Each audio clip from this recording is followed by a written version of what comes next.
Okay dear students, good evening. How are you? अच्छे होंगे आप लोग। फिर 5 क्वेश्चंस के साथ आरंभ करें, फिर हम लोग टॉपिक पर लौटेंगे। मेरा क्वेश्चन है, Ankur be fast, anarchical and the the anarchical, मतलब ये शब्द गलत हो गया थोड़ा। एनार्किकल का मतलब होता है अराजकतावादी।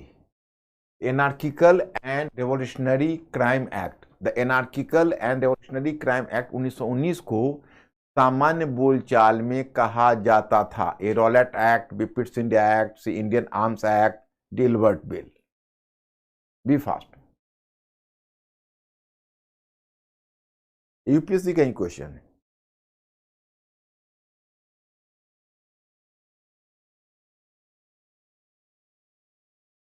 ए, यस, गुड।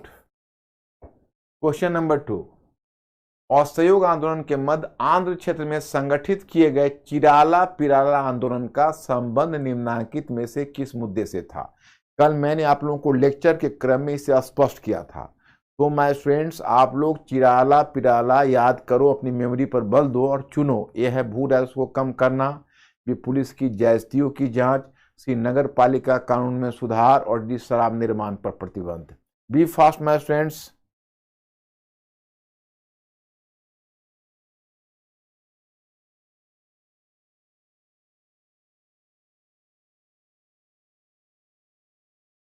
अब सेकंड शुरू करो।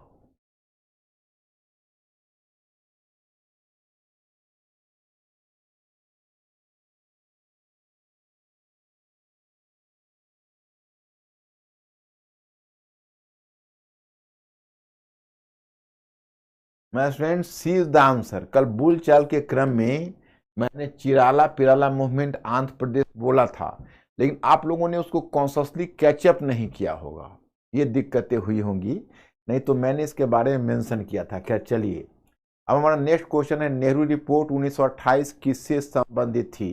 ये भारत में कृषि के विकास से, बी भारत में औद्योगिक उन्नयन से, सी भारत में सांस्कृतिक प्रगति से, और डी भारत में संवैधानिक सुधार से।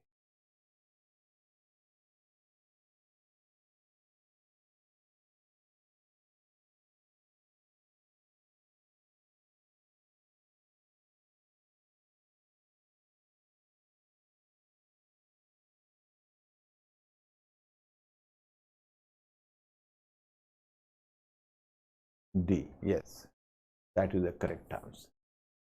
करेक्ट आंसर है। अब हमारा रीजनिंग का क्वेश्चन है। रीजनिंग का क्वेश्चन है, बच्चे सावधान हो जाइए, चॉइसेस आपके सामने है। कथन है, महात्मा गांधी ने 1922 ईस्वी में असहयोग आंदोलन वापस ले लिया। रीजनिंग, भारतीय लोगों ने राजनीतिक मामलों में रुचि लेना बंद कर दिया था।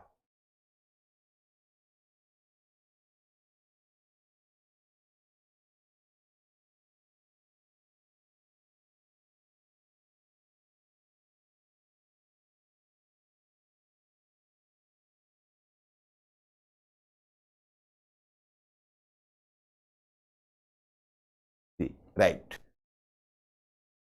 सी।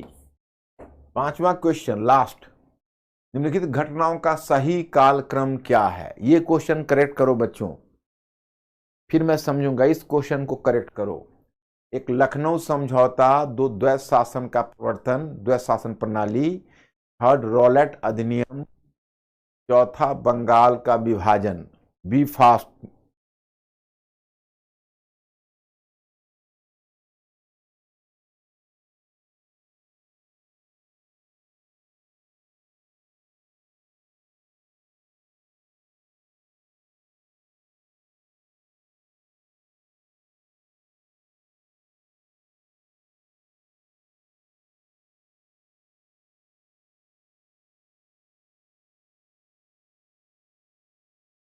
क्या रहा है? बी आ रहा है। 4-1-3-2। चलिए देखते हैं। लखनऊ समझौता 1916, द्वैत शासन का प्रवर्तन 1919 के बाद ही, और ये भी 1919 रॉलेट अधिनियम है, लेकिन ये बाद में होगा। द्वैत शासन का जो प्रवर्तन होगा वो तो जब चुनाव होगा 1921 का तब होगा, और बंगाल का विभाजन 1905 है, ये 1919 है, और ये 1919 के बाद होगा, के बाद मान के चलिए। 1919 में तो अधिनियम ही आया था, फिर चुनाव होगा तब द्वैध शासन का प्रवर्तन होगा। इस लिहाजन आप अगर देखेंगे तो 4 यस, 1 3 रॉलेट अधिनियम और 2 यस। बहुत बढ़िया। इस क्वेश्चन को करेक्ट करने से मैं बहुत खुश हूं। आप लोगों ने लाजवाब आंसर दिया है। अधिकतर बच्चों ने बी दिया है क्या? Yes, very good. B is the correct answer. Your answer is correct. UPSC का ही क्वेश्चन था ये और आपने इसका अच्छा आंसर किया है। अब आते हैं टॉपिक पर।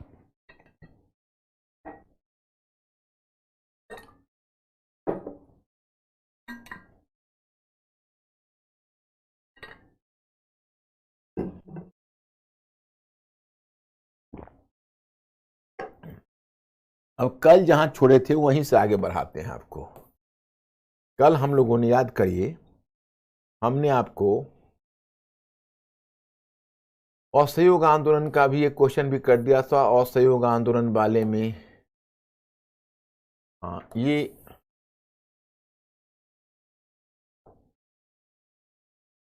क्वेश्चन वो बाद में करेंगे। पहले थोड़ा असहयोग आंदोलन वाले में हम देख लेते हैं कि, तो इसमें देखिए असहयोग आंदोलन और सविनय आंदोलन के मध्य कांग्रेस के,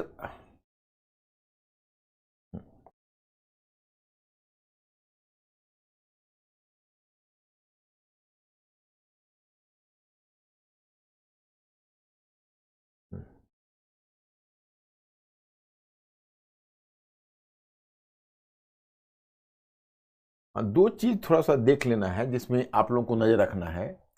एक तो असहयोग आंदोलन में सामाजिक भागीदारी मैंने कल आपको समझा ही दिया था कि इसमें किसान की भागीदारी होगी, छात्र होगी, बुद्धिजीवी की भागीदारी होगी, मुस्लिमों की भागीदारी और महिलाओं की भागीदारी होगी।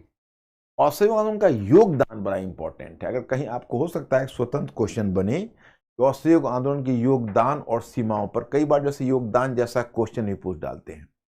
तो अगर आपको असहयोग आंदोलन का योगदान, बाकी तो मैंने क्वेश्चन और दिया हुआ है, एक दो क्वेश्चन और भी डिस्कस करना है। योगदान में पहला योगदान दिया है कि असहयोग आंदोलन भारतीय राष्ट्रीय कांग्रेस के अंतर्गत पहला जन आंदोलन था। इसमें विभिन्न वर्गों की भागीदारी हुई। अब कांग्रेस पर कोई आरोप नहीं लगा सकता था कि कांग्रेस महज मुट्ठी भर अल्पसंख्यकों का प्रतिनिधित्व करती है। मतलब पहली बार जब कांग्रेस में जन आंदोलन हुआ तो आप याद रखिए कि लॉर्ड डफरिन ने कभी कांग्रेस के बारे में क्या स्टेटमेंट दिया था? अरे Congress is representative of a microscopic minority. Congress तो महज मुट्ठी भर अल्पसंख्यकों का प्रतिनिधित्व करती है। तो कम से कम असहयोग आंदोलन के बाद अब कोई ब्रिटिश कांग्रेस पर यह आरोप नहीं लगा सकते थे। दूसरा कि क्षेत्रीय आधार पर भी असहयोग आंदोलन का व्यापक विस्तार देखा गया। कांग्रेस के पूर्व आंदोलनों के विपरीत जो केवल राजनीतिक दृष्टि से सक्रिय क्षेत्रों को अधिक प्रभावित करते थे, असहयोग आंदोलन में बिहार, संयुक्त प्रांत, गुजरात जैसे अपरंपरागत क्षेत्रों पर भी गहरा प्रभाव छोड़ा। आपको याद होगा कल मैंने बताया था कि अब तक जो कांग्रेस के आंदोलन होते थे उसके केंद्र होते थे बंगाल के भद्रलोक, महाराष्ट्र के चित्पावन ब्राह्मण और मद्रास के तमिल ब्राह्मण। पहली बार अब कांग्रेस का आंदोलन वैसे अपरंपरागत क्षेत्रों में गया, जैसे बिहार जैसे क्षेत्र है, यहाँ पर आपको नाम मिलता है, बिहार है, संयुक्त प्रांत है, और गुजरात जैसी अपरंपरागत क्षेत्रों में गया। इससे पहले कांग्रेस का आंदोलन वहां नहीं जाता था। कांग्रेस के आंदोलन का केंद्र हुआ करता था बस 3 क्षेत्र, बंगाल, महाराष्ट्र और मद्रास। तो ये था। अब कांग्रेस की स्वदेशी बहिष्कार की नीति से देशी उद्योगों को लाभ मिला, क्योंकि अब असहयोग आंदोलन के मध्य तो रचनात्मक ग्रामीण कार्यक्रम भी हुआ है, वो भी आपको ध्यान रखना है।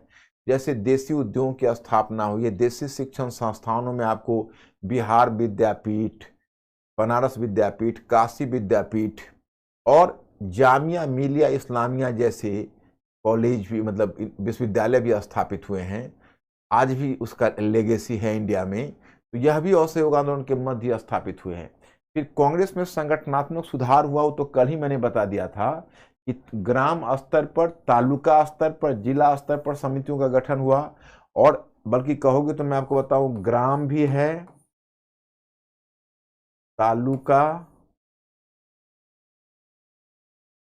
इसके ऊपर जाइए तो जिला, इसके ऊपर जाइए तो प्रांत, और इसके ऊपर जाइए तो अखिल भारतीय समिति का भी गठन हुआ। और असहयोग आंदोलन के मध्य हिंदू मुस्लिम एकता को प्रोत्साहन मिला। 1857 के महाविद्रोह के बाद अगर हिंदू मुस्लिम एकता के ऐसे अच्छे दिन देखने को मिलते हैं तो असहयोग आंदोलन में देखने को मिलते हैं, इसको हम कैसे भुला सकते हैं। तो चलिए, ये तो हमने आपको बताया, लेकिन चलिए कुछ सीमाएं भी हैं, जरा सीमाएं भी देख लीजिए। असहयोग आंदोलन की सीमाएं हैं कि गांधी जी के द्वारा आंदोलन को वापस लिए जाने के कारण लोगों में, विशेषकर युवाओं में निराशा की लहर फैल गई। उदाहरण के लिए आप देखिए, लोगों में निराशा की लहर फैल गई। तालुक एक्चुअली तहसील जानते हो, तहसील जिसको आज तहसील बोलते हो ना, उसी को तालुका बोलते थे पहले, तहसील को, दैट इज कॉल्ड तालुका। तो अब युवाओं में निराशा हुई। सुभाष चंद्र बोस ने इसे राष्ट्रीय विपत्ति कहा। जवाहरलाल नेहरू ने अपने ऑटोबायोग्राफी में लिखा कि हम लोग, गांधी जी ने उसमें नारा दिया था, 1 वर्ष में स्वराज्य। युवाओं को लग रहा था कि हम स्वराज्य में झूम रहे हैं, हमें लग रहा था कि हमें स्वराज्य मिल जाएगा, हम स्वराज्य की गंध महसूस कर रहे थे, वातावरण में एक प्रकार का नशा छाया हुआ था। तो नेहरू जी ने भी ऑटोबायोग्राफी में लिखा कि असहयोग आंदोलन को वापस लेने से बड़ी गहरी निराशा हुई। और भगत सिंह ने तो रोना शुरू कर दिया था। भगत सिंह तो आंखों से आंसू आ गए थे जब पता चला था कि गांधी जी ने असहयोग आंदोलन को वापस ले लिया। तब तो भगत सिंह उसके बाद अलग ही हो गया, बल्कि भगत सिंह पहले असहयोग आंदोलन में उत्साह भी दिखाया था, फॉर योर काइंड इन्फॉर्मेशन। तो इस प्रकार से आप देखते हैं कि इसका एक ये पक्ष है कि युवाओं में निराशा।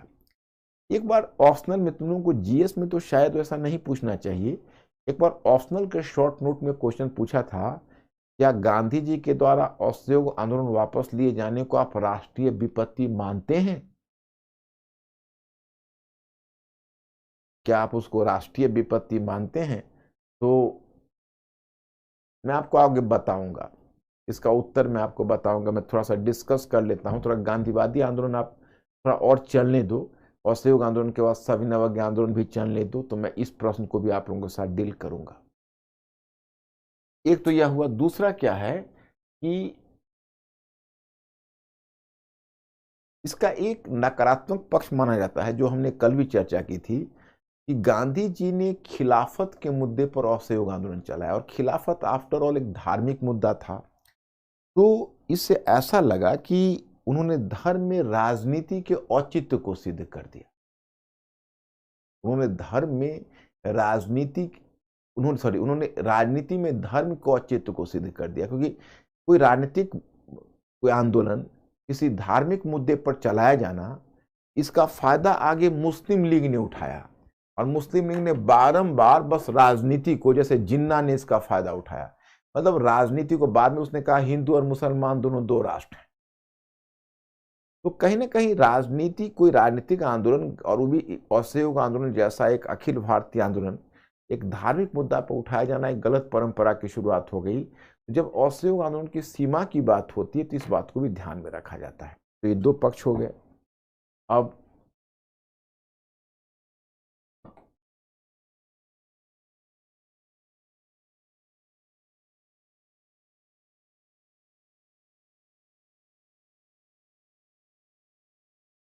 एक क्वेश्चन बच्चों, अगर तुम लोग ट्राई करना चाहो, क्योंकि प्रीलिम्स का क्वेश्चन तो तुम लोग बहुत अच्छा ट्राई कर रहे हो, एक मेंस का भी क्वेश्चन ट्राई करना चाहो तो मैं क्वेश्चन लिख देता हूं और कंटेंट बता देता हूं, लिखवाता नहीं हूं, कंटेंट बता देता हूं। उस कंटेंट के आधार पर तुम लिखो, कल मैं आके आपसे पूछ लूंगा कि आप लिख पाए या नहीं।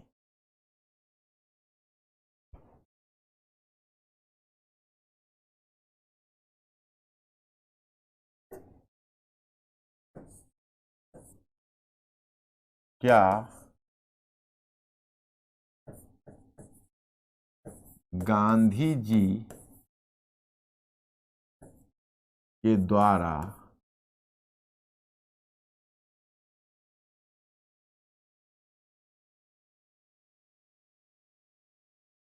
असहयोग आंदोलन,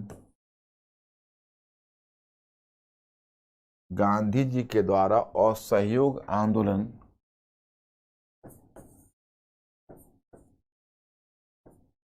आंदोलन को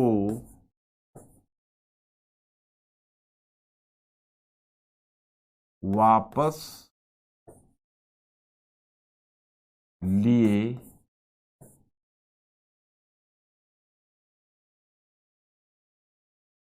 जाने की घटना को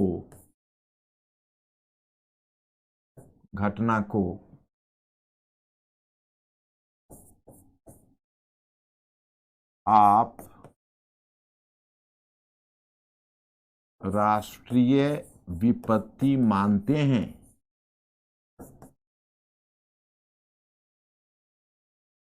आप राष्ट्रीय विपत्ति मानते हैं? अपने मत के पक्ष में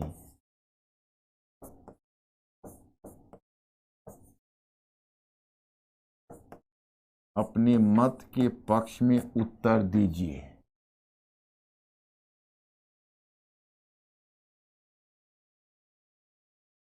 अब देखिए, अब ये प्रश्न है। इस प्रश्न को जैसे शुरू करना हो, मेरी बात आप लोग सुन रहे हो ना, जैसे तुम लोग तो प्रीलिम्स का क्वेश्चन बहुत अच्छा कर रहे हो, मेंस का क्वेश्चन भी जारी रखो, और उसके बाद मॉडल क्वेश्चन मैं साइट पर भी भेज रहा हूं। मैं धीरे धीरे साइट पर भी आपको मॉडल क्वेश्चन भेजता रहूंगा। मतलब आप लोगों को मेंस और प्रीलिम्स का इतना क्वेश्चन करने का मौका मिलेगा कि आप लोग बिल्कुल से सेटिस्फाई रहोगे, और कोई भी क्वेश्चन आएगा तो वो योग्यता आप खुद हासिल करोगे और बहुत अच्छा आप परफॉर्म करोगे। देखो, अब ये क्वेश्चन है तो ये ऐसे क्वेश्चन, ये पहले ये अंकुर पूछो उनसे, इन लोगों से कि ये हाइपोथेटिकल क्वेश्चन है, आर्गुमेंटेटिव है? खुद बोल रहे हैं, पहले से उन्होंने खबर कर दिया है आपको। Very good, smart chap. Argumentative question है। ऐसे आर्गुमेंटेटिव क्वेश्चन में बच्चे हाँ ना से हम नहीं शुरू करते हैं। पहले आपको यहां पर ऐसे शुरू करना चाहिए कि 1922 तक असहयोग आंदोलन अपने विकास के चरम पर था। अच्छे मैंने तारीफ से शुरू करो। गांधी जी ने नारा दिया था 1 वर्ष में स्वराज्य। उसे युवाओं में बहुत ज्यादा उत्साह था, लेकिन जो अचानक गांधी जी ने आंदोलन को वापस ले लिया, इस युवाओं में निराशा हुई। जवाहरलाल नेहरू को निराशा हुई, डॉक्टर और सुभाष चंद्र बोस ने इसे राष्ट्रीय विपत्ति कहा, पैराग्राफ चेंज करके। परंतु इसे राष्ट्रीय विपत्ति कहना, इसके प्रभाव को अधिक करके आंकना होगा, या इसे राष्ट्रीय विपत्ति कहना तार्किक नहीं लगता। अब इसमें एक तर्क तुम यह देखो कि गांधी जी आंदोलन की ऊर्जा को बचाए रखना चाहते थे। वह यह मानकर चलते थे किसी भी आंदोलन को अनिश्चित काल तक नहीं चलाया जा सकता, क्योंकि एक अनिश्चित काल तक आंदोलन को चलाए जाने के बाद आंदोलन की ऊर्जा नष्ट हो जाती है और लोगों का उत्साह धीमा पड़ सकता है। तो गांधी जी ने उस समय इस आंदोलन को वापस लिया। दूसरा, गांधी जी को चौरी चौरा घटना के बाद ब्रिटिश के द्वारा एक व्यापक दमन की संभावना लग रही थी। इससे लग रहा था कि जनता में ज्यादा खून खराबा हो सकता है। और तीसरी बात यह बता देना कि गांधी जी की एक विशिष्ट रणनीति थी, मैं बताता हूं उसको। बिपिन चंद्र हिस्टोरियन है, संघर्ष तैयारी संघर्ष का नाम दिया है। उसको कहते हैं struggle truce struggle, that is called struggle truce struggle. उसे संघर्ष तैयारी संघर्ष का नाम दिया है। और उनका कहना है कि गांधी जी संघर्ष करते थे और संघर्ष से जो रियायत प्राप्त होती थी उसकी ऊर्जा को संजोते थे, और उस ऊर्जा को संजोने के बाद फिर वो नई तैयारी करते थे। तो गांधी जी की यह एक तरह से एक व्यापक रणनीति का हिस्सा था, आंदोलन को वापस लेना फिर चलाना।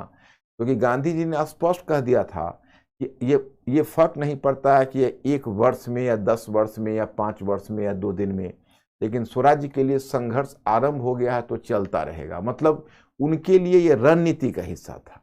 Are you getting this point? जिसको राष्ट्रीय विपत्ति क्या आप मानना उचित है, तो राष्ट्रीय विपत्ति नहीं मानना।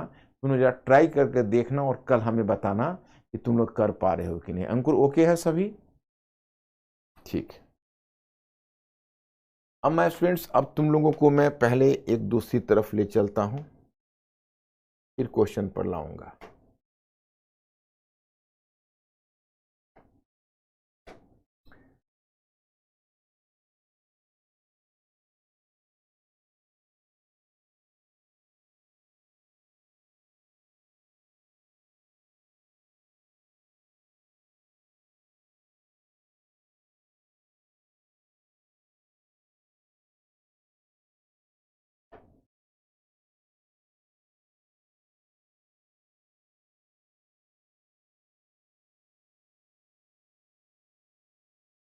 पहले इधर लाता हूं फिर पीछे ले चलूंगा। देखिए, अब असहयोग आंदोलन और सविनय आंदोलन के मध्य कांग्रेस के अंतर्गत भारतीय राष्ट्रीय आंदोलन की मुख्य धारा में उभरने वाली प्रवृत्तियां क्या थी, वही आप लोगों को मैटर ने बताया होगा और मैंने पहले ही आपको बता दिया हुआ है कि देखिए 1922 में, कहानी को गौर से सुनना आपको याद ही हो जाएगा, 1922 में गांधी जी ने असहयोग आंदोलन को वापस ले लिया और 12 फरवरी को बारडोली प्रस्ताव के माध्यम से गांधी जी ने इस आंदोलन को वापस ले लिया तथा मार्च में गांधी जी को गिरफ्तार कर लिया। गांधी जी जेल में चले गए। वही जज ब्रूमफील्ड था जिसने तिलक को 6 वर्षों की सजा दी थी राजद्रोह के आरोप में। गांधी जी को भी राजद्रोह के आरोप में उसने 6 वर्षों की सजा दी। मैंने आपको बताया था गांधी मूवी देखने को। अंकुर जरा पूछे हमारे स्टूडेंट से कि रिचर्ड एटनबरो की गांधी मूवी किसी ने अभी तक देखा है कि नहीं। माय स्टूडेंट्स, अंकुर को आप लोग खबर करिए, क्योंकि धृतराष्ट्र के संजय की तरह वही मेरी आंख और कान का काम कर रहा है। जस्ट इन्फॉर्म मी कि आपने गांधी मूवी अभी तक देखी है कि नहीं।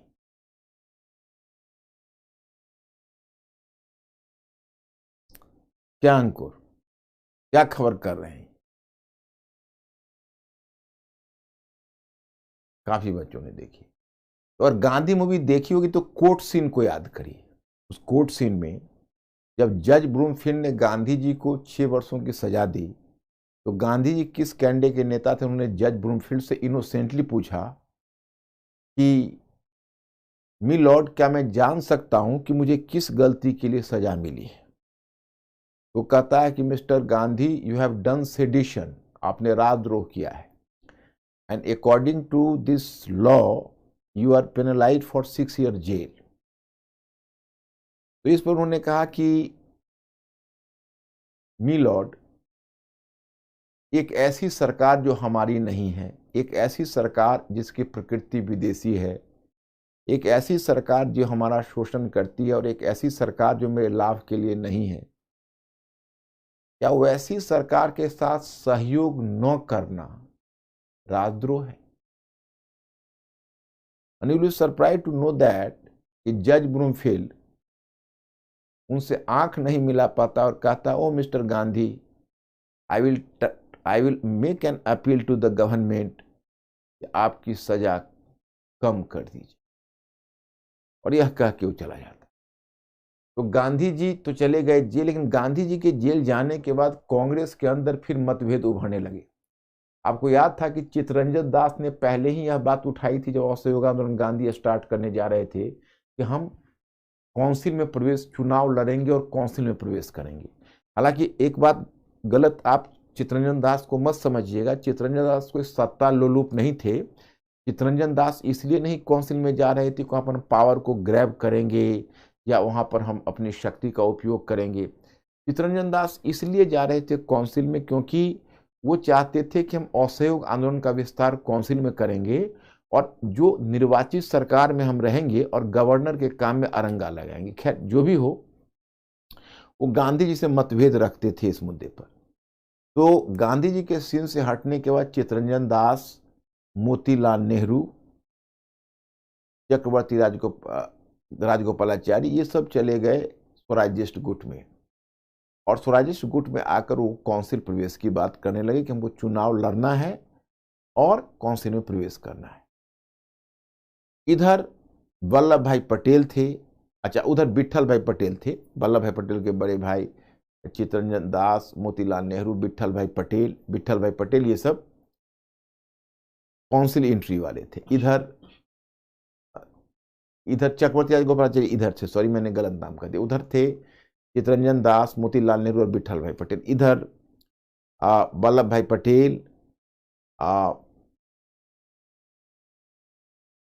पटेल थे, मौलाना आजाद थे, चित्तरंजन दास थे, सॉरी मौलाना आजाद थे, चक्रवर्ती राजगोपालाचारी थे, तो ये सब इस साइड थे। और ये नो चेंजर्स कहलाए, अपरिवर्तनवादी। मतलब इनका कहना था कि नहीं, हम चुनाव नहीं लड़ेंगे और गांधी जी के सिद्धांतों से हम तनिक भी नहीं हटेंगे।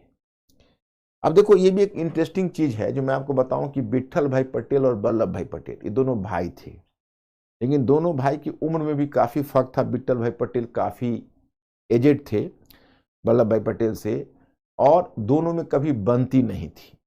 दोनों दो अलग अलग गुट के थे। और मैं एक बात और भी इंटरेस्टिंग बताऊं कि बाद में चित्तरंजन दास के शिष्य बने सुभाष चंद्र बोस, और सुभाष चंद्र बोस विट्ठल भाई पटेल के बहुत करीब थे। तो जब विट्ठल भाई पटेल जब विदेश में थे, उनका ट्रीटमेंट चल रहा था, तो वहाँ सुभाष चंद्र बोस ही गए थे और वहाँ उनका डेथ हुआ। उन्होंने अपनी वसीयत सुभाष के नाम लिख दी। हालांकि वो वसीयत कोई सुभाष के भोगने के लिए नहीं, मतलब वो देश की कल्याण पर वो पैसा खर्च होना था, लेकिन वो खर्च सुभाष के द्वारा करने की उन्होंने पावर सुभाष को दे दिया। तो वल्लभ भाई पटेल को बड़ा बुरा लगा। तो वल्लभ भाई पटेल ने सुभाष को कहा कि वह प्रॉपर्टी आप वापस करिए, तो हमारी पुश्तैनी है और हम उसको देखेंगे कैसे खर्च करेंगे उस राष्ट्र पर। वो भी राष्ट्र पर ही खर्च करना चाहता। तो सुभाष ने मना कर दिया, मतलब टाल गए। इन्होंने मुकदमा कर दिया वल्लभ भाई पटेल ने। बाद में मुकदमा जीतकर सुभाष से वो प्रॉपर्टी ले ली। तो मतलब वल्लभ भाई पटेल और सुभाष चंद्र बोस के बीच जो तुम इतना मतभेद देखते हो, उस मतभेद का एक बड़ा कारण विट्ठल भाई पटेल का मामला भी है। खैर चलो, ये तो विषयांतर है, मैं फिर विषय पर लौटूं। तो दोनों दो अलग अलग गुट हो गए। तो गुट हो गए तो चित्तरंजन दास बिल्कुल मानने के लिए तैयार नहीं थे, और वल्लभ भाई पटेल का कहना था कि नहीं, कि गांधी जी ने अगर कहा है नहीं जाना है, काउंसिल प्रवेश करना है तो नहीं करना है। फिर क्या हुआ कि 1922 में गया में अधिवेशन हुआ, उसकी अध्यक्षता चित्तरंजन दास ने की। वहां पर जो अपरिवर्तनवादी थे, जिसको नो चेंजर्स कहते, वो हावी हो गए, और उन्होंने वहां पर एक प्रस्ताव लाया कि कांग्रेस का कोई भी सदस्य चुनाव लड़के विधानमंडल में नहीं जा सकता। तो चित्तरंजन दास को लगा कि हमें बांधने की कोशिश की जा रही है। तो चित्तरंजन दास ने कांग्रेस के पद से त्यागपत्र दे दिया, कांग्रेस के अध्यक्ष पद से त्यागपत्र दे दिया।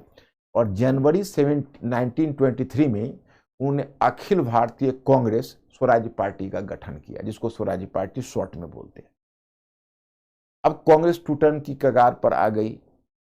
इधर दिल्ली में 1923 में कांग्रेस का एक विशेष अधिवेशन बुलाया गया, उसकी अध्यक्षता मौलाना अबुल कलाम आजाद ने की। उसमें कुछ बीच बचाव मध्यस्थता करने की कोशिश की गई, परंतु सफलता नहीं मिली।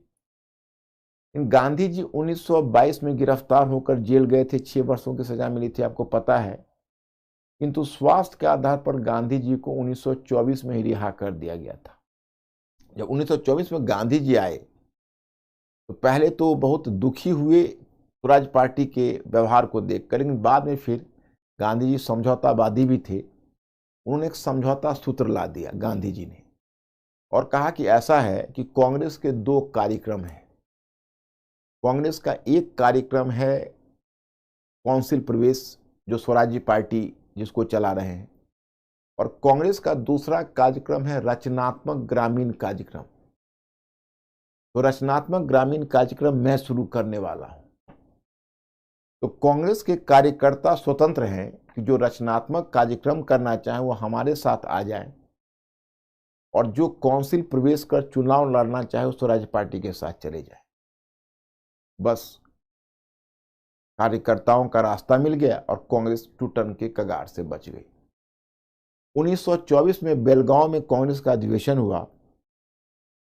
एकमात्र यही कांग्रेस का अधिवेशन है बेलगांव अधिवेशन, आप लोग प्रीलिम्स पॉइंट ऑफ व्यू से ध्यान रखना, कि जिसकी अध्यक्षता पूरी कांग्रेस के इतिहास में गांधी जी ने की। अन्यथा गांधी जी ने किसी भी कांग्रेस की अध्यक्षता नहीं की, केवल बेलगांव कांग्रेस की। उसके बाद 1924 में चले गए बच्चों गांधी जी रचनात्मक ग्रामीण कार्यक्रम में। और ध्यान रखना, गांधी जी अब रचनात्मक ग्रामीण कार्यक्रम से लौटेंगे सीधा 1929 में, उससे पहले नहीं। 1924 से 1929 में इधर स्वराज्य पार्टी अपने कार्यक्रम को अनफोल्ड किया। तो पहले मैं रचनात्मक ग्रामीण कार्यक्रम के बारे में कुछ बताना चाहूंगा, क्योंकि 2021 में रचनात्मक ग्रामीण कार्यक्रम पर एक फुल लेंथ क्वेश्चन पूछा था 1920-1930 के दशक का। देखो, रचनात्मक ग्रामीण कार्यक्रम एक सिंबॉलिक मीनिंग था, जिसमें सड़कों की सफाई, चरखा का प्रयोग, ज़्यादा से ज़्यादा चरखे को लोकप्रिय बनाना, गांव को स्वावलंबी बनाना, ग्राम पंचायत का गठन करना, प्रभात फेरी, सुबह सुबह प्रभात फेरी, ये सब कुछ एक कार्य थे। छुआछूत का अंत करना कार्यक्रम, ये सब उनके ग्रामीण रचनात्मक कार्यक्रम में शामिल थे। रचनात्मक ग्रामीण कार्यक्रम में ये रचनात्मक ग्रामीण कार्यक्रम से गांव का कोई बड़ा उत्थान हो जाए वो नहीं था, लेकिन इस रचनात्मक ग्रामीण कार्यक्रम का एक सिंबॉलिक मीनिंग था, उसका प्रतीकात्मक अर्थ था। प्रतीकात्मक अर्थ यह था कि गांधी जी ने इसके माध्यम से लाखों गांवों को कांग्रेस की राजनीति से जोड़ दिया। जैसे एक आपको जीएस में उसकी आवश्यकता नहीं है, लेकिन मैं बता दूं कि एक ग्रुप ऑफ हिस्टोरियंस है, उनको कहा जाता है सबाल्टर्न हिस्टोरियंस।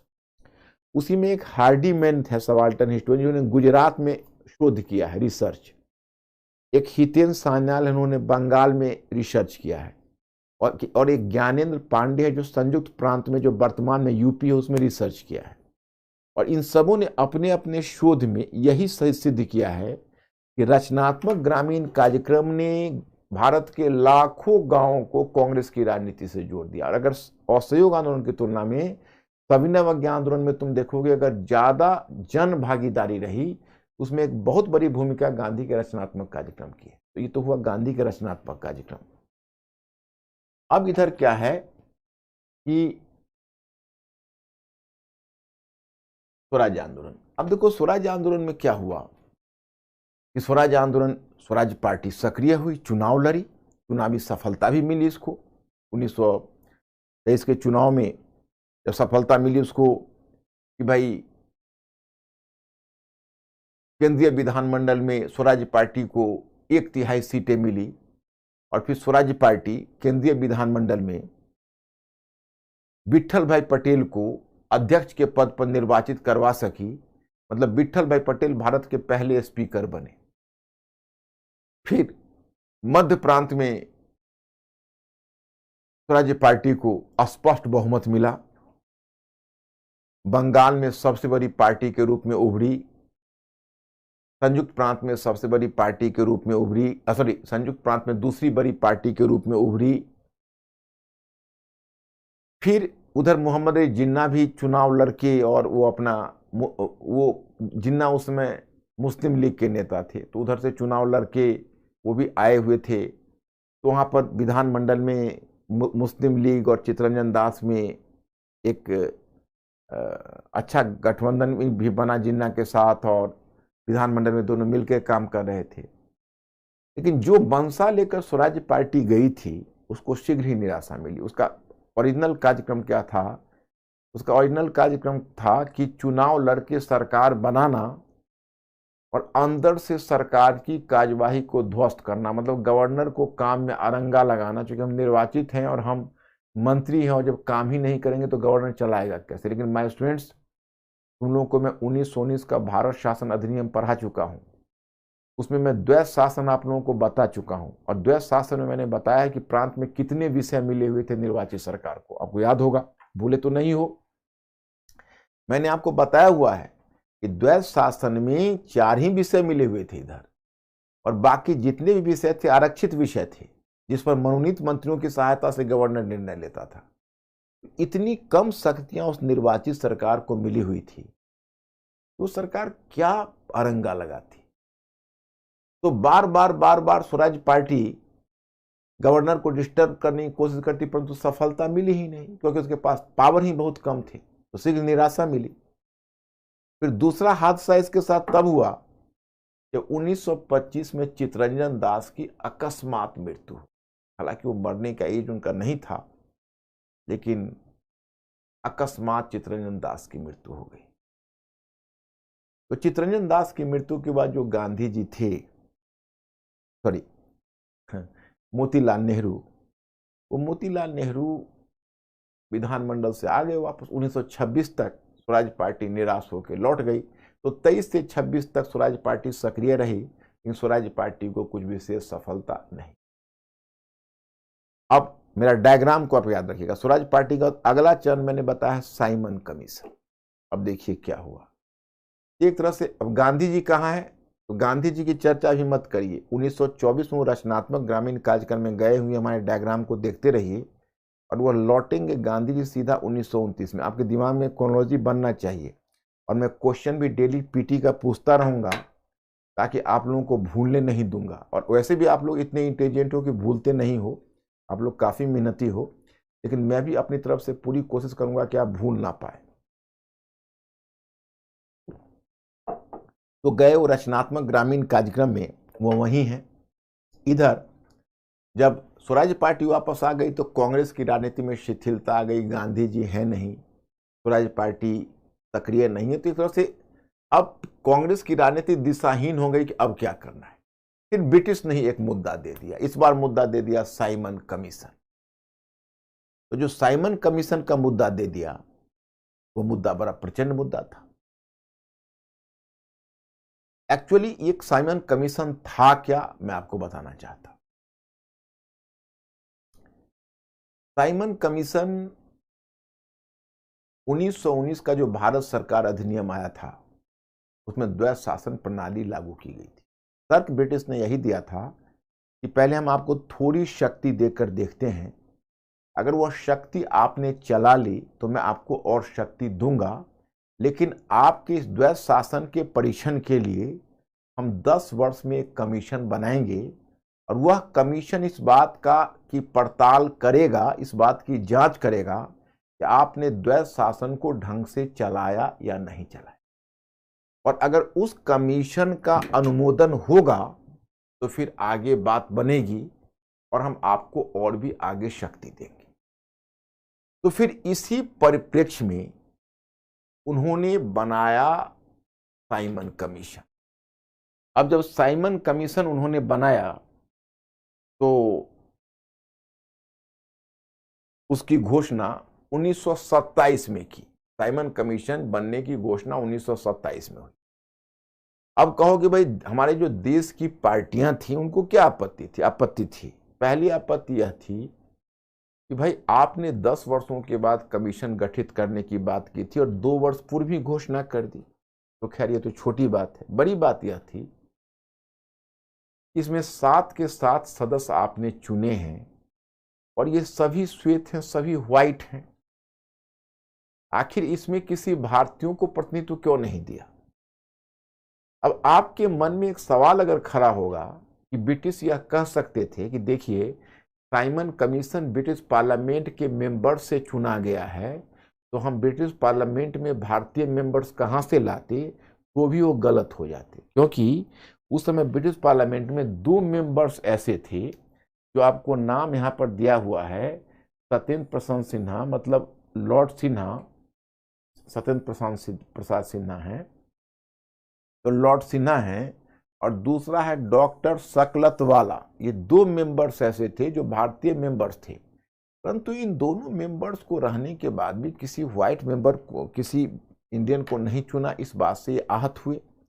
और तीसरी बात इनका कहना था कि देखो स्वराज्य तो हमारा जन्मसिद्ध अधिकार है, स्वराज्य तो हम भारतीय स्वाभाविक रूप से अधिकार रखते हैं।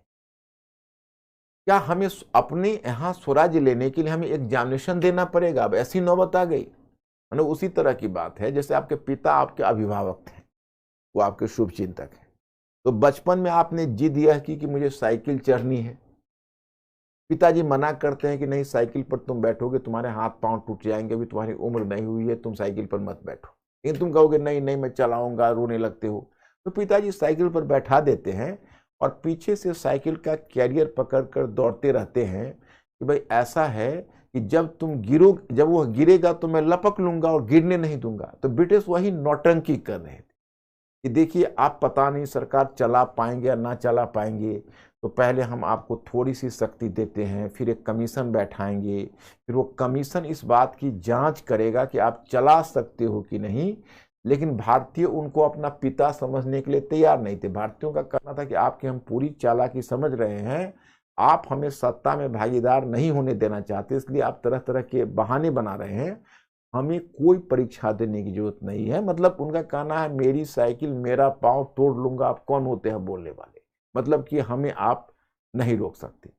अब ये 3 मुद्दों थे जिस पर उनको आपत्ति हुई, और 3 फरवरी 1928 को साइमन कमीशन एक शिप से उतरा बॉम्बे तट पर, काले झंडे से स्वागत हुआ, और जहां जहां साइमन कमीशन जाता रहा काले झंडे से साइमन कमीशन का स्वागत होता रहा।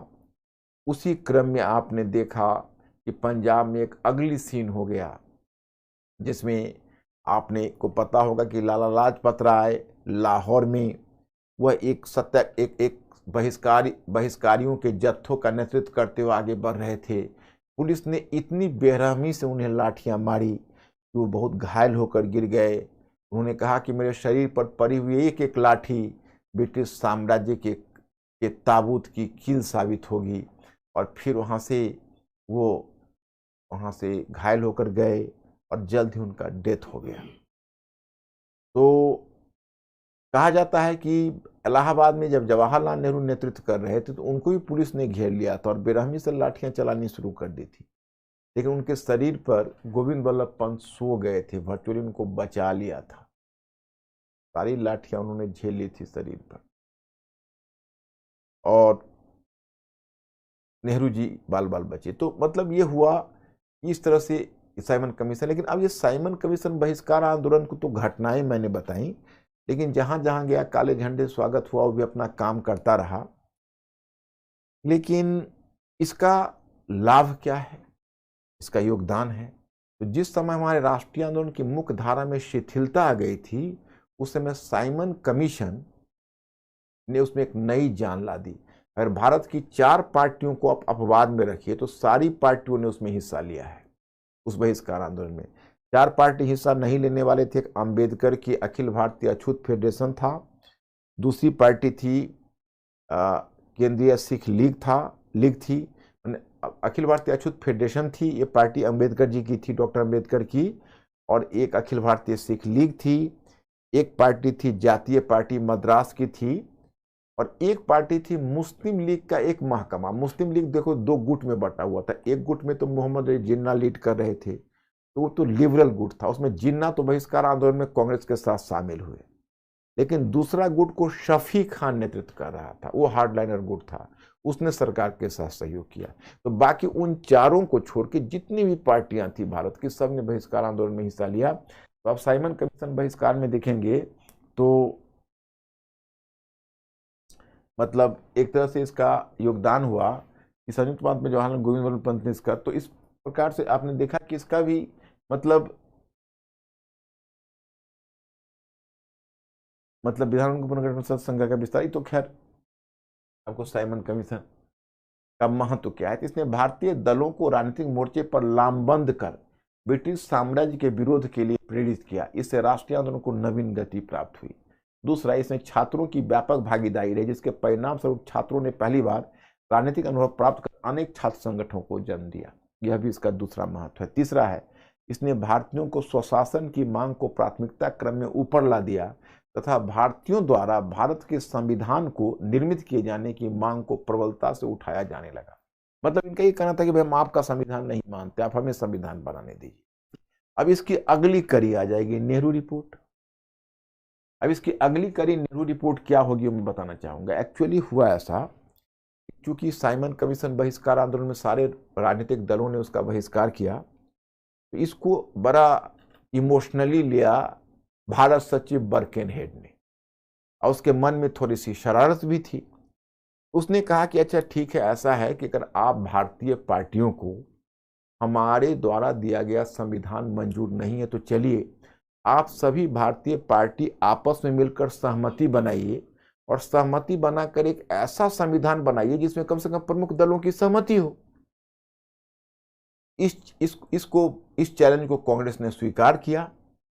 मोतीलाल नेहरू के नेतृत्व में एक नेहरू समिति बनी, इसमें अन्य राजनीतिक दलों को भी प्रतिनिधित्व मिला, और इस नेहरू समिति का काम था भारत का पहला देशी संविधान बनाना।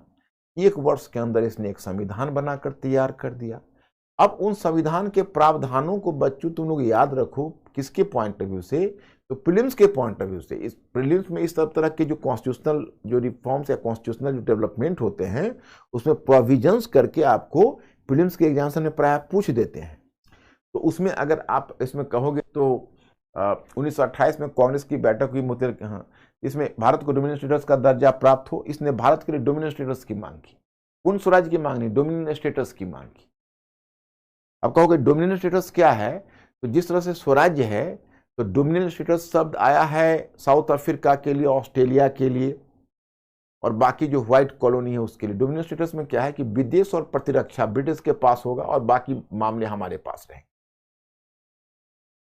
लामबंद का मतलब होता है मोबिलाइजेशन, अंग्रेजी में कहते हैं मोबिलाइज करना, मतलब उनको संगठित करना।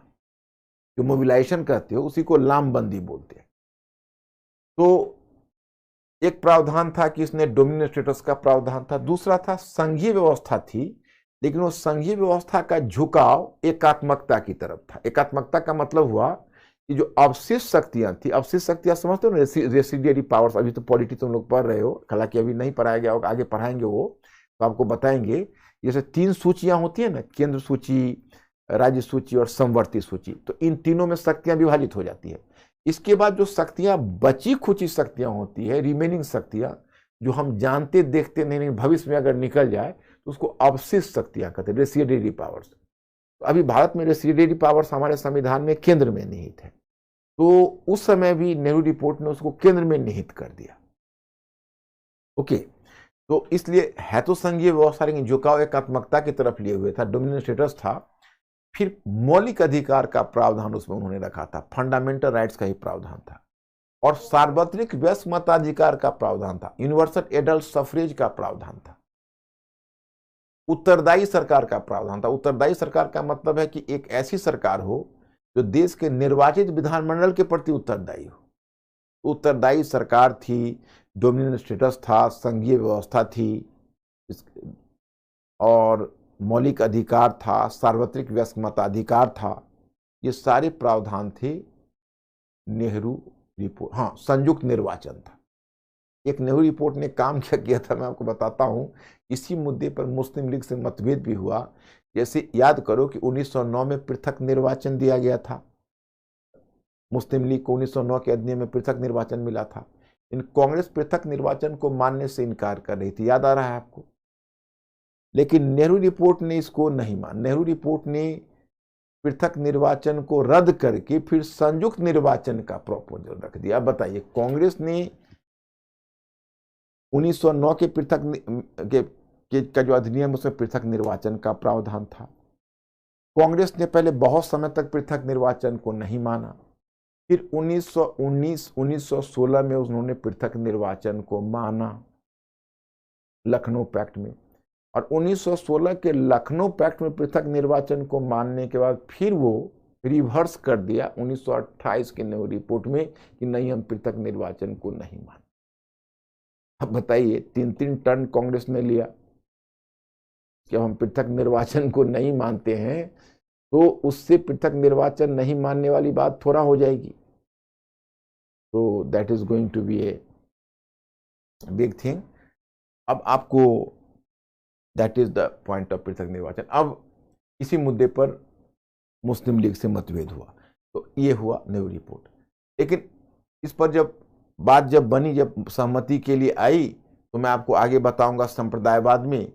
तो जब संयुक्त निर्वाचन का मुद्दा आया तो संविधान तो बन गया। अब संविधान को स्वीकृति की बात हुई, तो स्वीकृति में संयुक्त निर्वाचन का मुद्दा लेकर ये आगे बढ़ा। तो मुस्लिम लीग 2 गुटों में बटा हुआ। तो उधर जो मोहम्मद शफी खान का गुट था वो तो कहता था नहीं, मैं इस पर हमें कोई बात ही नहीं करनी है, हम पृथक निर्वाचन से कुछ कम पढ़ लेंगे ही नहीं। जो जिन्ना का गुट था उसका कहना था कि देखिए, हम संयुक्त निर्वाचन मान सकते हैं, लेकिन बदले में आपको 3 शर्तें पूरी करनी होगी। क्या?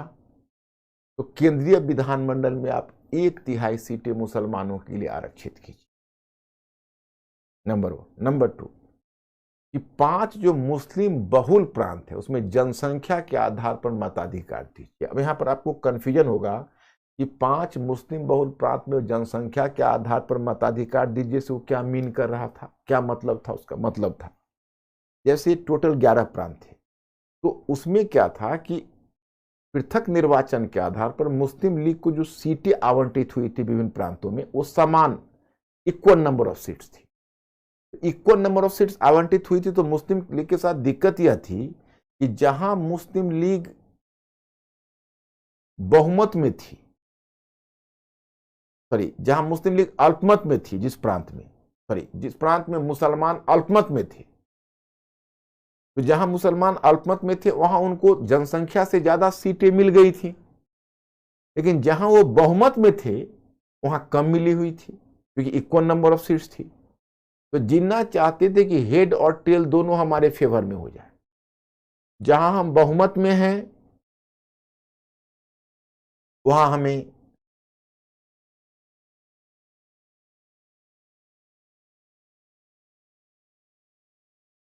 अलग से सीटें मिली जनसंख्या के आधार पर, और जहां अल्पमत में हैं वहां पर पुराना वही, मतलब जहां बहुमत पर हैं, बहुमत में हैं, तो उनका यह कहना था कि बहुमत में जहां तक हमारी सीटें हैं, तो वो सीटें मतलब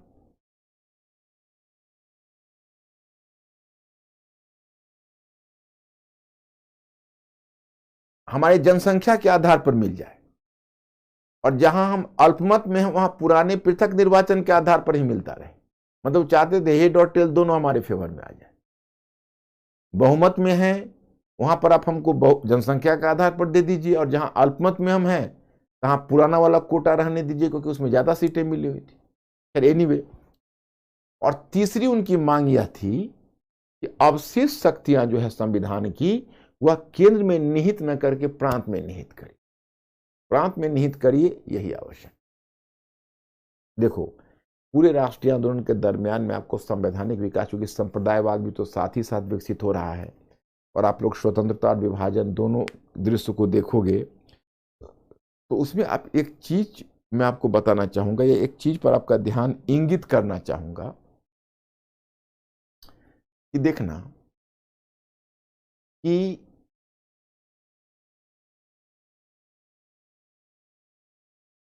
पूरे राष्ट्रीय आंदोलन के दरमियान में कांग्रेस और मुस्लिम लीग के बीच मतभेद का एक बिंदु यह रहा है कि कांग्रेस हमेशा मजबूत केंद्रीय सरकार चाहती रही है, और मुस्लिम लीग कमजोर केंद्रीय सरकार और मजबूत प्रांतीय सरकार चाहती रही। अब इसकी वजह क्या है? इसकी बहुत नेचुरल वजह है, क्योंकि मुस्लिम लीग जानती थी कि हम मुसलमान अल्पसंख्यक हैं और हमारा उतना होल्ड है नहीं, तो केंद्र में हमारी सरकार बनेगी नहीं, और प्रांत में हमारी सरकार बनेगी, और अगर केंद्रीय सरकार मजबूत रहेगी तो प्रांत में हमारी स्थिति कमजोर हो जाएगी। तो चाहते थे हम प्रांतीय सरकार को ही मजबूत बनाए। मतलब यही समझो कि जो आगे डील हुआ था, अगर भारत का विभाजन नहीं होता तब जो केंद्रीय सरकार होती उसके पास बहुत कम शक्ति होती। तो एक इंटरव्यू में मेरे एक स्टूडेंट से, इंटरव्यू के मेंबर एक पूछा भी था क्वेश्चन, अच्छा बताइए, भारत के विभाजन के तो बहुत सारे दोष हुए और बहुत सारे नकारात्मक पक्ष हैं, भारत के विभाजन का एक सकारात्मक पक्ष बताइए क्या है? तो उसने यही बताया कि सर, एक मजबूत केंद्रीय सरकार बनी, क्योंकि वैसी स्थिति में, पहले वाली स्थिति में एक मजबूत केंद्रीय सरकार संभव नहीं होती। तो इन माय पॉइंट इज,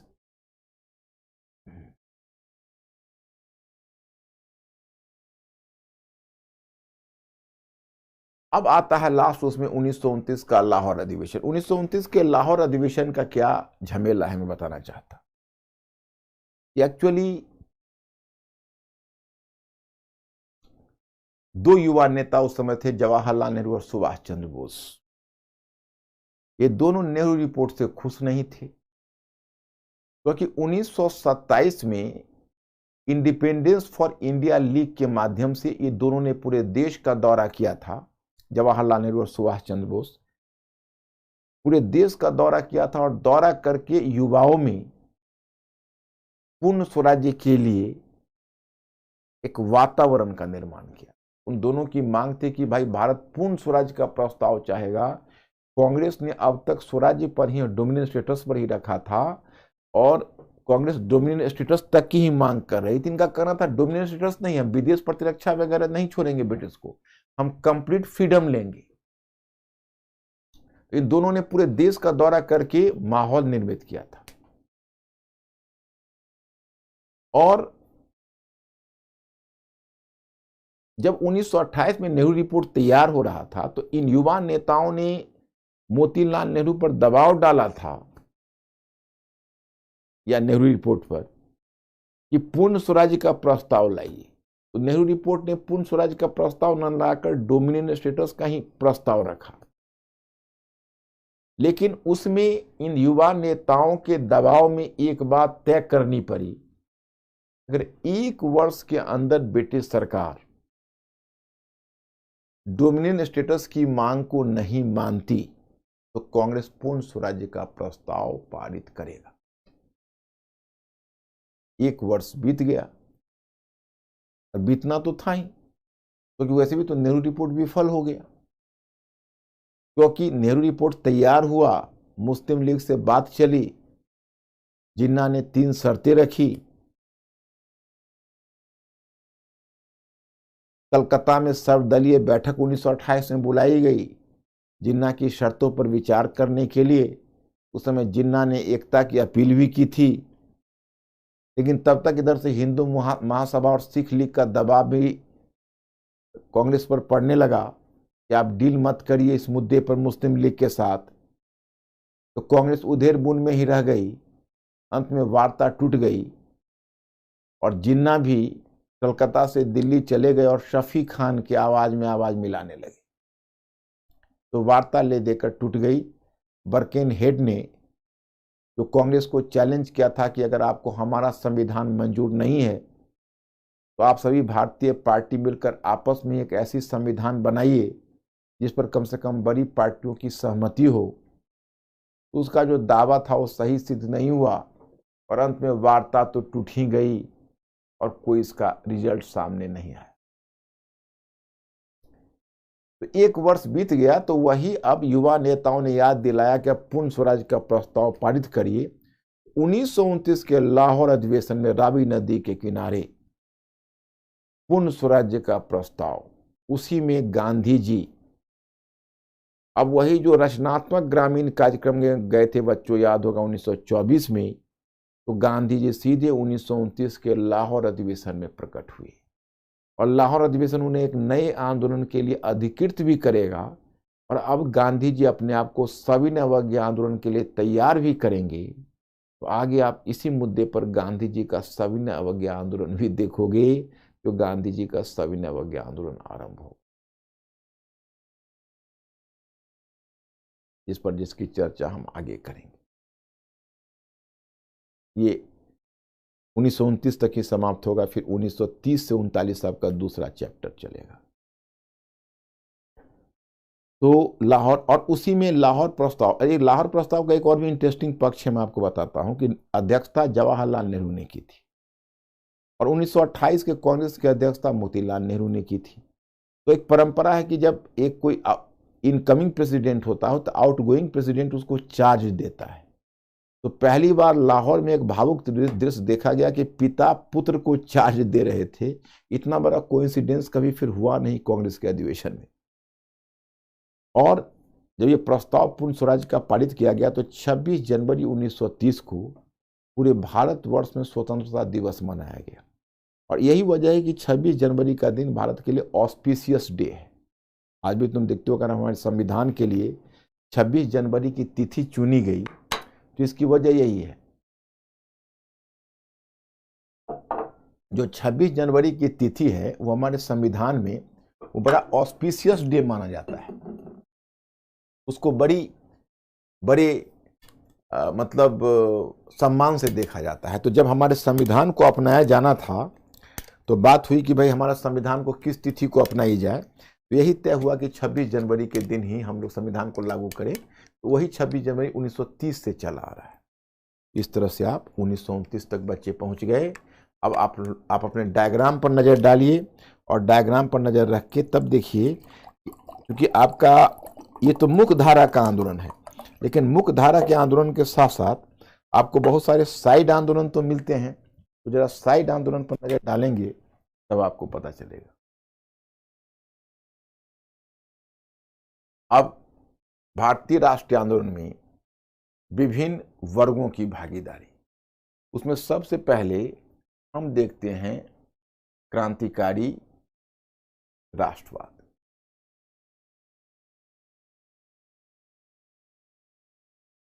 और फिर कई आंदोलन देखेंगे। देखिए,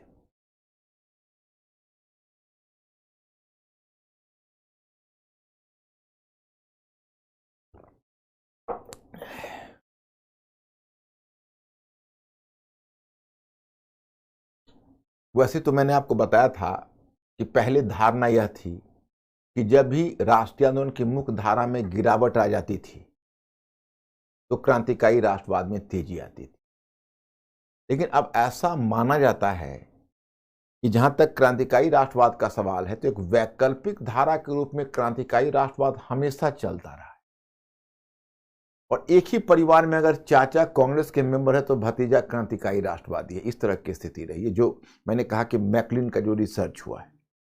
लेकिन हाँ, एक बात जरूर हुई है कि जब भी कांग्रेस की मुख्य धारा में थोड़ी गिरावट आई है, उस रात आंदोलन में शिथिलता आई है, तो क्रांतिकारी राष्ट्रवाद की घटनाएं ज्यादा स्पष्ट दिखने लगी है। जब गांधी जी ने असहयोग आंदोलन को वापस लिया तो युवाओं का वैसा भी, युवाओं में एक तरह की निराशा छाई हुई थी। और दूसरी बात यह भी थी कि बहुत सारे युवा ऐसे भी थे जिनको गांधीयन तरीका पसंद, गांधीवादी तरीका पसंद नहीं था। तो ऐसे ही युवाओं में थे पुराने दो क्रांतिकारी थे, एक का नाम था योगेश चंद्र चटर्जी और दूसरे का नाम सचिन सान्याल।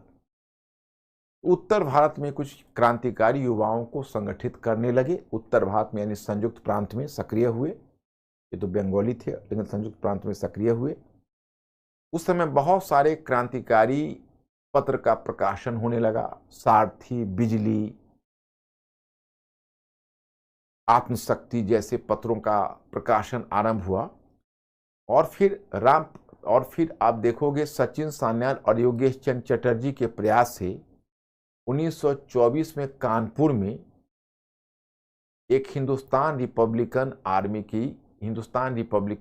आर्मी की स्थापना हुई। अब ये जो संगठन था एक क्रांतिकारी घटनाएं करने लगी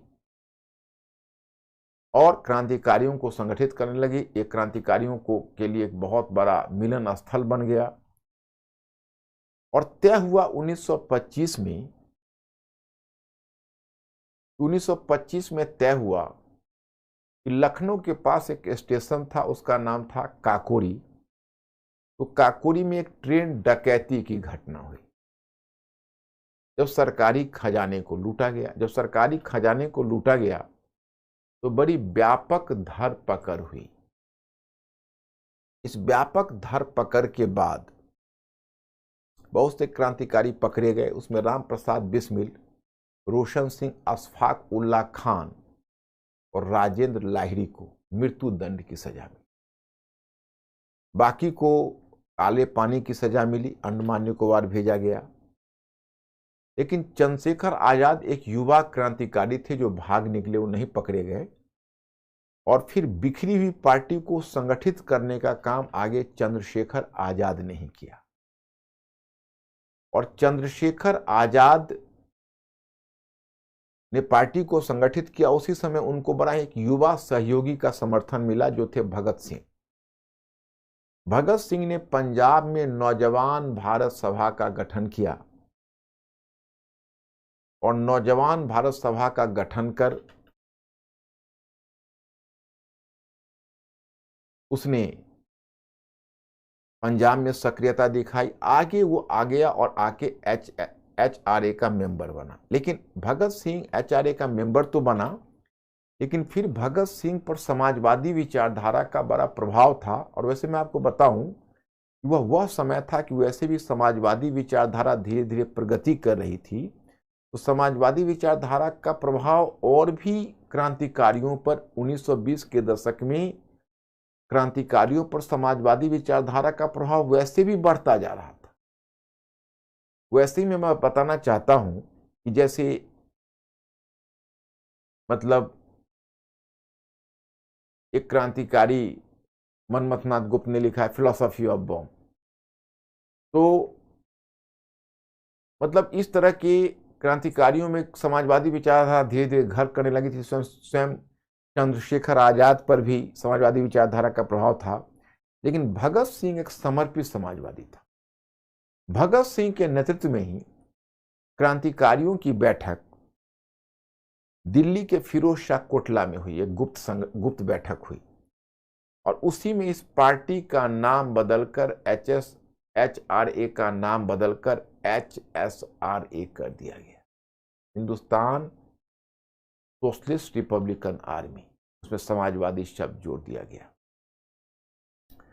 अब देखिए, भगत सिंह का जो अध्ययन हुआ है वो बहुत कम हुआ है। वैसे तो मैं आपको बता दूं, अब तो इधर भगत सिंह पर काफी रिसर्च हुआ है, और एक पतली सी बुक है, कभी अवसर मिले और अगर उपलब्ध हो आपके शहर में, हालांकि अब तो ऑनलाइन भी आ जाता है, इसलिए शहर के लिए आपको, बल्कि मुझे लगता है आपको मिल जाएगा, नेट पर भी मिल जाएगा आपको। एक बड़ी पतली सी बुक है भगत सिंह की, why I am an atheist, मैं नास्तिक क्यों। लाजवाब बुक है। अगर भगत सिंह के विचार को जानना है तो कोई उसको समझे, मैं थोड़ा सा आपसे डिस्कस करूंगा। तो भगत सिंह उसी समय लाला लाजपत राय को, चूंकि पुलिस ने लाठी से प्रहार करके मार डाला था, तो भगत सिंह ने उसका बदला लिया था, और भगत सिंह सुखदेव राजगुरु ने लाहौर में एक पुलिस अधिकारी सैंडर्स की हत्या की थी। हालांकि उसका निशाना तो स्कॉट को बनाना चाहता था जो एसपी था, लेकिन पहचान में कुछ भूल हुई और सैंडर्स को ही मारा। लेकिन कोई बात नहीं, था तो अंग्रेज ही। तो फिर वहां से आए, और भगत सिंह उसी समय 8 अप्रैल 1929 को दिल्ली की केंद्रीय विधानसभा में, दिल्ली का जो केंद्रीय विधानमंडल है उसमें 2 ऐसे कानून लाए जा रहे थे जिससे मजदूर आंदोलन को दबाया जा सकता था। एक था ट्रेड डिस्प्यूट बिल, दूसरा था एक था ट्रेड डिस्प्यूट बिल और दूसरा था पब्लिक सेफ्टी बिल। इन दोनों बिल का उद्देश्य था ट्रेड यूनियन आंदोलन को दबाना। और जानते हो कि भगत सिंह एक सच्चा समाजवादी थे, और HSRA के और मेंबर्स भी समाजवादी थे। तो तय हुआ कि मजदूरों के आंदोलन को इस तरह दबाने की जो साजिश हो रही है उसको नाकाम करना है, और कोई दूसरी पार्टी उसका खरा विरोध नहीं कर रही थी। तो भगत सिंह का कहना था कि हमको विधानसभा में जाके विधानमंडल में गूंगों और बहरों को सुनाना है और बुलवाना है, तो बम बनाकर, और लेकिन वो बम ऐसा बनाया गया कि इनऑफेंसिव हो, किसी को कोई इंजरी नहीं हो, केवल आवाज हो और लोगों का ध्यान इंगित हो। तो इस तरह से तो पहले तय हुआ। HSRA ने तय किया कि भगत सिंह को भेजते हैं, चूंकि बहुत अच्छा प्रवक्ता है, कोर्ट में भी अच्छा बोलेगा। नहीं तो भगत सिंह जैसे एक योग कार्यकर्ता को दबा नहीं सकता था वो। तो हुआ था कि 4-5 वर्षों की जेल होगी, फिर भगत सिंह वहां से वापस आ जाएगा। लेकिन जिसी समय धारा सभा में उसने बम फेंका और उसने स्वेच्छा से गिरफ्तारी दी, पर्चे बांटे, गिरफ्तारी दी, मतलब वो तो पब्लिसिटी का एक तरह से स्टंट था। लेकिन सरकार इतनी आसानी से, जब भगत सिंह जैसा उनको क्रांतिकारी हाथ लग जाए तो इतनी आसानी से छोड़ नहीं सकती थी। तो उसने तुरंत लाहौर षड्यंत्र केस खोल दिया। तो लाहौर षड्यंत्र केस जब खोल दिया तो इसका मतलब है कि भगत सिंह को अब फांसी की सजा हो जाएगी। और भगत सिंह बाद में बाकी क्रांतिकारी भी गिरफ्तार होकर चले आए, एक्सेप्ट चंद्रशेखर आजाद जैसे, सुखदेव भी, राजगुरु भी, जतिन दास थे। जतिन दास ने तो जेल में 55 दिनों तक का उपवास रख के, मतलब एक तरह से हमारे साथ राजनीतिक कैदी की तरह व्यवहार किया जाए इस मुद्दे पर उसने फास्ट रखा, और वास्तव में शरीर त्याग दिया जतिन दास। उसने तो जो त्याग का उदाहरण दिया। अजय घोष, मतलब जितने क्रांतिकारी थे सब पकड़े गए। HSRA पर एक तरह से कहर टूटा, और यही दिल्ली में सदर में उनकी एक रंग रोगन की दुकान करके अपना ऑफिस बना रखा था, और थाना के ठीक सामने बना रखा था। किसी मुखबिर ने खबर कर दी तो धरपकड़ हुई। चंद्रशेखर आजाद नहीं पकड़े गए तो आप जानते हैं वचनबद्ध थे कि भाई हम जीते जी गिरफ्तारी नहीं देंगे। इलाहाबाद के अल्फ्रेड पार्क में छिपे हुए थे, किसी मुखबिर ने खबर कर दी तो पुलिस लेकर नॉर्थ पावर पहुंच गया। चंद्रशेखर आजाद ने पुलिस एनकाउंटर किया। अंत में जब लगा कि अब पुलिस पकड़ लेगी हमें, तो अपने आप को शूट कर लिया था। तो चंद्रशेखर आजाद ने तो अपना वचन का पालन किया, वो जीते जी गिरफ्तारी उन्होंने नहीं दी। तो बाद में भगत सिंह, सुखदेव, राजगुरु को फांसी हो गई 23 मार्च को। अब आपके मन में यह जिज्ञासा होगी कि गांधी जी ने उसे क्यों नहीं बचाया। हो सकता है आप प्रश्न हमें कर दें, आप प्रतीक्षा करिए, आगे इसकी चर्चा होगी। मैं गांधी जी का स्टैंड भी रखूंगा कि गांधी जी ने इस मुद्दे को उठाया कि नहीं उठाया, उठाया तो कितना उठाया। फिलहाल मैं बताऊं कि भगत सिंह का पुनर्मूल्यांकन होता है। भगत सिंह का पुनर्मूल्यांकन इस आधार पर होता है कि भगत सिंह महज क्रांतिकारी ही नहीं था। भगत सिंह महज क्रांतिकारी ही नहीं था, बल्कि भगत सिंह के बारे में कहा जाता है कि, मैं आपको बताना चाहता कि भगत सिंह के पास राष्ट्र निर्माण